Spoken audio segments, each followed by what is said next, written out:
Hi friends, എൻ്റെ പലവൃക്ഷത്തോട്ടത്തിലെ അത്ഭുത കാഴ്ചയിലേക്ക് വീണ്ടും സ്വാഗതം.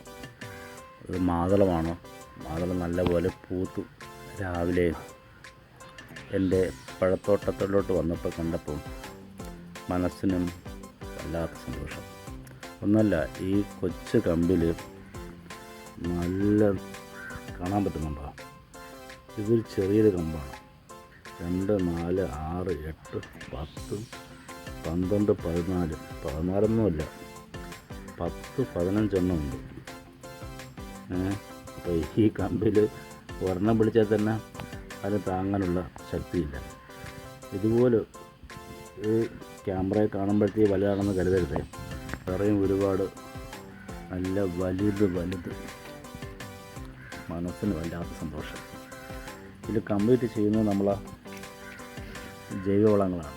അത് നിങ്ങൾക്ക് കൃഷി ചെയ്യുന്നവർക്ക് അറിയാൻ പറ്റും. അടുക്കളയിലുണ്ടാകുന്ന വെജിറ്റബിൾ മാലിന്യങ്ങൾ, അതിൻ്റെ സ്ലറിയും, പിന്നെ ഈ ചാണകവും പിണ്ണാക്കെല്ലാം കുളിപ്പിച്ച് അതിൻ്റെ സ്ലറി, കൃത്യസമയത്ത് ജലസേചനം. ഒരു കൊച്ചു പ്ലാന്റാണ്, നന്നായിട്ടുണ്ട്. ഇതിൻ്റെ തുടർന്നുള്ള അപ്ഡേഷൻസ് നേടുന്നതായിരിക്കും. നല്ല ഹെൽത്തി ആയിട്ട് അടിപൊളിയായിട്ട് നിൽക്കുന്നു. ഇതെൻ്റെ സ്ട്രോബെറി പേരയാണ്. സ്ട്രോബെറി പേരയും പൂത്തിട്ടുണ്ട്. ഇപ്പോൾ പൂക്കളുടെ സീസണാണോന്നറിയില്ല. എല്ലാം നല്ലപോലെ പൂത്തിട്ടുണ്ട്. പുതിയ മുട്ടുകൾ വരുന്നുണ്ട്. നല്ല ഹെൽത്തി ആയിട്ടിരിക്കുന്നുണ്ട്. ഇതെൻ്റെ ബനാന സപ്പോട്ടയാണ്. ചെറിയ പ്ലാന്റാണ്. അതിൽ മുട്ടുകൾ വരുന്നുണ്ട്.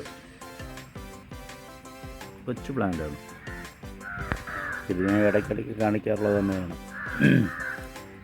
പുതിയ പൂക്കളും കായ്കളും. ബേറാപ്പിൾ ടെറസിൽ വന്ന് ഇതൊക്കെ കാണുമ്പോഴത്തേക്ക് വല്ലാത്ത സന്തോഷം. നിറയെ പൂക്കൾ പിടിക്കുന്നുണ്ട്. വലിയ പ്ലാന്റുകളുടെ എല്ലാം ഇടവിളയായിട്ട് ചീര നട്ടതാണ്. എന്ത് ആരോഗ്യത്തോടെ, എന്ത് ബുഷായിട്ട് നിങ്ങൾ നോക്കി. ഇത് എല്ലാവർക്കും ചെയ്യാൻ പറ്റും. ചെറിയൊരു കവറിൽ കുറച്ച് ചീര ഇട്ടങ്ങ് പാകിയാൽ മാത്രം മതി. ഇതിന് പ്രത്യേകം, ഇപ്പം ഉള്ള പ്ലാന്റിൻ്റെ കൂടെ ആയതുകൊണ്ട് പ്രത്യേക വളവോ ജലസേചനമോ ആവശ്യമില്ല. ഇതിലുണ്ടാകുന്ന എക്സസ് വന്നത് ഇത് വലിച്ചെടുത്തോളും. ഞാൻ പരീക്ഷണാടിസ്ഥാനത്തിൽ ഞാൻ വെണ്ട വിത്തിട്ടതാണ്. നല്ല ഹെൽത്തി ആയിട്ടില്ലേ? വീഡിയോ ആദ്യമായിട്ട് കാണുന്നവരാണെങ്കിൽ ഫോളോ ചെയ്യുക. ഇഷ്ടപ്പെട്ടാൽ ലൈക്ക് ചെയ്യുക. എല്ലാവർക്കും നല്ലൊരു ദിവസം ആശംസിക്കുന്നു.